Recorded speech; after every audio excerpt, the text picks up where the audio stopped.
अस्सलाम वालेकुम जनाब, वेलकम अज के ब्लॉग के मैं हो गया थोड़ा जहा लेट तो एक थोड़ा जहा सूँ काम मिला सी करना है सीमेंट बोर्ड का काम है, सीमेंट बोर्ड की दीवार तो असी मैं हो गया थोड़ा जहा लेट तो ग्रामर सूल मैं क्या समान आया तो मैं क्या तुस रख तो मैं आना। ये जनाब मेरे आने तो पहले तो जुड़िया होया इत्थे।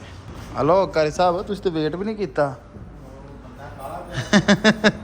मैं उधर गया मैं क्या मैं जरा आना तू मेरे ब्लॉग का तो वेख लैंदा यार, मैं हदीद लूँ मेरा ब्लॉग।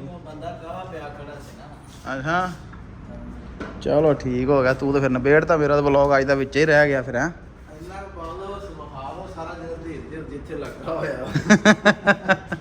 चलो ठीक हो गया जनाब। देख लो जी अज का काम साडा ही सी, बल्कि मिले भी काफ़ी दिनों बाद ही काम। तो वो साडे कारी साहब ने मेरे आने तो पहले कल्ले ने वेट बूट छड़ा, मैं रोटी।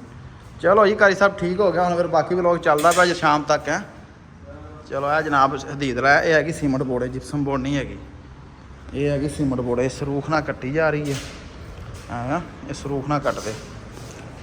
ये काम से आई दा बाहर हविया पे तुम जरा विखाई असी कि जगह पर काम करते पे जत्ते। ये हैगा इशारा ताहलिया और सामने हाइपर पांडा मार्केट और बड़ी वड्डी मार्केट है हाइपर पांडा मैकडॉलन। है जनाब आया पे वेलो इतने काम का तरीका कर रहे हैं। करी एक मिनट ठहरी यार, एक मिनट तू निशान निशान ला ला मैनू माड़ा जा। ए हुण दुकान का सारा कुछ उन्हें ढाउना है। ये ढा ढूण तो पहले जनाब बाहर वेलो किवें सफाई है, उस तो बाद जनाब ए आया पिया है जिंदे विच सारा गंद सट्टना। इहदे गंद सट्टणगे, गंद सट्टण तो बाद जनाब ये जाएगा किते इलाके इस इलाके से दूर, क्यों ये हैगी सफाई सारी।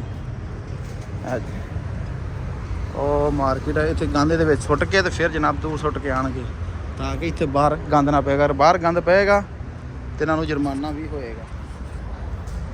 ਠੀਕ ਆ ਕਾਰੀ ਸਾਹਿਬ। ਹੈਂ ਕਿੰਨੇ ਪੀਸ ਰਹਿ ਕਿੰਨੇ ਗਏ? ਉਲੀ ਸਾਈਡ ਬੰਦ ਕਰਨੀ ਕਿ ਨਹੀਂ? ਇਹ ਤਾਂ ਨਹੀਂ ਨਾ ਬੰਦ ਕਰਨੀ, ਬਸ ਇੱਕ ਸਾਈਡ ਹੀ ਨਾ।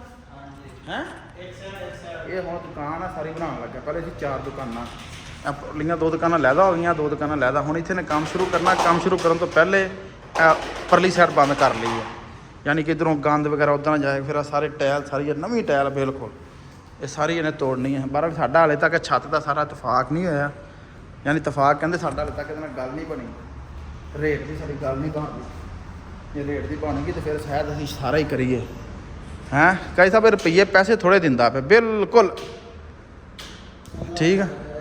बाहर असीं उन्होंने बिस्मिल्लाह पढ़ती, उन्होंने थोड़ा जिहा काम अज का करके देता हूँ कि कहना मैं सारा तोड़ांगा फिर तुम फोन करांगा दसांगा। ठीक है चलो ठीक हो गया। यह साडा अज का ही काम सी, अज ही मिले सानू तो अज ही असीं करता है। बस इवें ही है भी थोड़ा जिहा खर्चा ही बनया, दिहाड़ी बनी है। घंटा 2 ही अगे होने ना, घंटा नहीं ना होया। मैं कहना तू तो इंज फड़का के परा मारी है। चलो खैर